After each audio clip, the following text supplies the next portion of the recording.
আচ্ছা বলুন তো, যদি এমন হয় মন খারাপ থাকলে আপনি একটা জায়গায় গেলেন আর সেখানে গিয়ে নতুন নতুন জিনিস দেখতে পেলেন আর সেগুলো দেখে যদি আপনার মনের মধ্যে উজ্জীবিত আর আনন্দ তৈরি হয় তাহলে কেমন লাগে? বুঝতে পারছি ব্যাপারটা অবশ্যই ভালো লাগে আর এই ভালো লাগার বিষয়টুকু মনে আনন্দে ধরে রাখতে আজকে চলে আসছি রাজশাহী চিড়িয়াখানায়। তবে রাজশাহী চিড়িয়াখানার নাম হলেও এখানে পর্যটন কেন্দ্র হিসাবে পরিচিত আর এখানে চিড়িয়াখানা হিসাবেই পশু আছে শুধু হরিণ। হরিণ ছাড়া আমি আর কিছু দেখতে পেলাম না।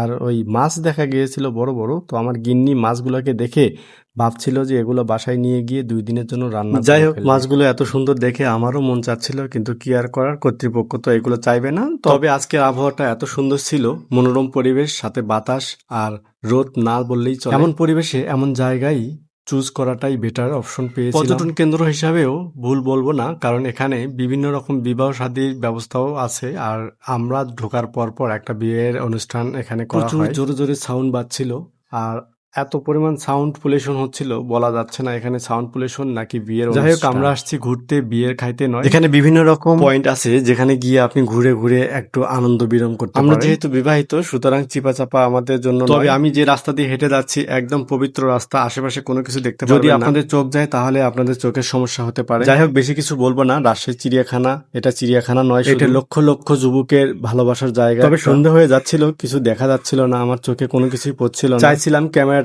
সুন্দর করে দেখানোর জন্য, কিন্তু পরিবেশটা এত সুন্দর করে অন্ধকার হয়ে গেছে। অন্যান্য দিনের থেকে আজকের দিনে এত পরিমাণ জ্যাম ছিল যা বলার বাহিরে। এত পরিমাণ লোক আসছিল আজকে এই চিড়িয়াখানা দেখতে। বুঝতে পারছিলাম না আজকের দিনটা আমাদের জন্য শুভ নাকি ওয়েদারের জন্য শুভ। যাই হোক, চতুর্দিকে শুধু চোখ যায় ঘুরিয়ে ঘুরিয়ে দেখছি আর আমার ক্যামেরা বন্দি করছি। আমার চারপাশে চেয়ারগুলোতে কত সুন্দর সুন্দর কালার করা। আর হ্যাঁ, অনেকেই বলতে পারেন এত সুন্দর ভিউতে আমি একা একা গিয়েছি কেন।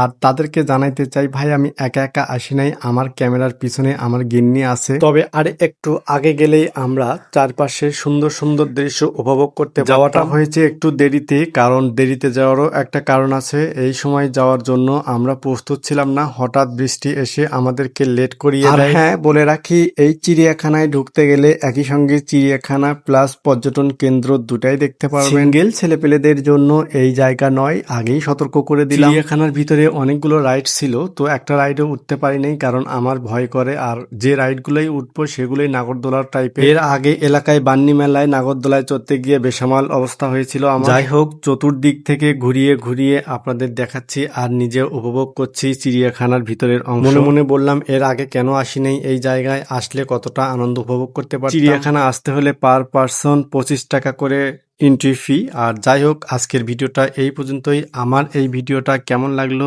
আর আপনারা যারা যারা আসবেন অবশ্যই কমেন্ট করে জানাবেন। এই পর্যন্তই, ভালো থাকবেন। হরিণ দেখতে দেখতে টাটা, বাই বাই।